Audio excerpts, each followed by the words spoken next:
Naam, wabunge wameikosoa Wizara ya Elimu kwa kuanzisha mtaala mpya wa CBC bila ya kutambua changamoto katika utekelezwaji wake. Bunge Jumatano alasiri lilijadili utekelezwaji wa CBC katika darasa la sekondari ya udogoni ukipenda JSS, ambapo wabunge walidai kuwa uhaba wa rasilimali za kufanikisha elimu ya CBC katika shule mbalimbali humu nchini za JSS ndio jambo linaloshuhudiwa kila siku. Sasa wanataka kuwepo mpango mwafaka wa ufadhili kutoka kwa serikali kuu ili kufanikisha CBC. Gloria Musimbi ana ripoti. Wasiwasi wa mafanikio na mapungufu ya CBC kwa wabunge hao umekuja wakati jopo kazi linalochunguza mfumo wa elimu katika ripoti yake ya awali lilipendekeza kuwepo na kipindi cha mpito cha miaka 5 ili kuondoa mfumo wa 844.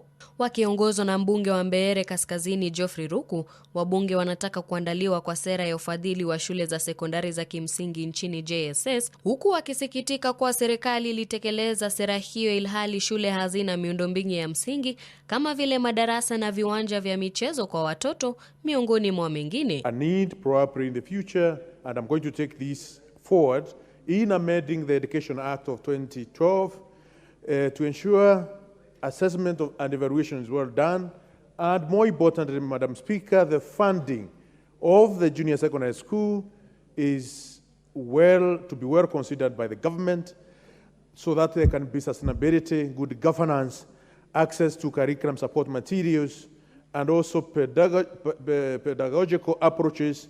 And also we look at public-private partnership in implementing this framework, and inclusion and equity in education, especially in arid and semi-arid areas and people living with disabilities. Kwa upande wake mbunge wa Lugari Nabii Nabwera ambaye anaunga mkono mtaala wa CBC alisema ukosefu wa sera na mfumo wazi umeathiri ufanisi wa utekelezwaji wa CBC wakati nchi inapita kutoka mfumo wa elimu wa 844. And clear framework on what needs to be done by whom and when. It appears that every day the executive is taken by surprise.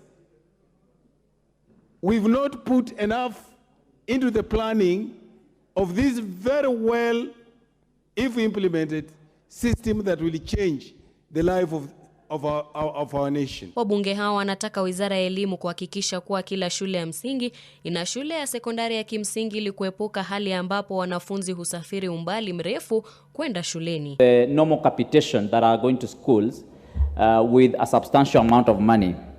And that in essence means that all the schools that are not having JSS in the primary schools that we had before are no longer receiving that capitation. For example, picked out like a school like Wanjide Primary, Matuto Primary, Mokoi Primary, Washe Primary, Kirongi Primary, Gashirero Primary, Ningaine, Kiawaita, Matiraine, Mutowade, Wangera, Ngora, Mwati, Itito, Gakera, Wahari, Wanguro, and Gakima primary schools are not having JSS. And Honorable Speaker, that is why I strongly stand to support the motion that we come up with a better arrangement on how we are going to fund these JSS schools or the primary schools that we had so that our students can stop traveling long distances to access very basic education in other areas. What you are calling basic education must begin from ECD to primary to junior secondary and even what we are calling secondary. That will be a standard school, Honorable Speaker, that should be equal in the whole country. We are envisaging that this will enable the government fund schools equally. Wabunge pia wanataka walimu wa shule za msingi wafunzwe kufundisha masomo ya sekondari ya udogoni JSS. And I think it was even ill-advised to post secondary school trained teachers to teach JSS, because quoting the words that have been sent to by one of the teachers, they are saying they are being subjected to a very difficult situation, having forced to teach subjects that you are not professionally trained for. It is frustrating, it is belittling, it is demoralizing. just to mention the list. Hasa Ruku aliyependekeza hoja hiyo aliitaka Wizara ya Elimu kuandaa sera ya kina ya shule za sekondari za kimsingi ili kuweka utaratibu na kutilia mkazo miongozo chini ya sheria ya elimu ya msingi ya mwaka 2012 ili kuhakikisha kuwa shule za sekondari za JSS zinaanzishwa na kuendeshwa katika kila shule ya msingi. Nikiripotia Dira ya Hope TV, jina langu ni Gloria Musimbi.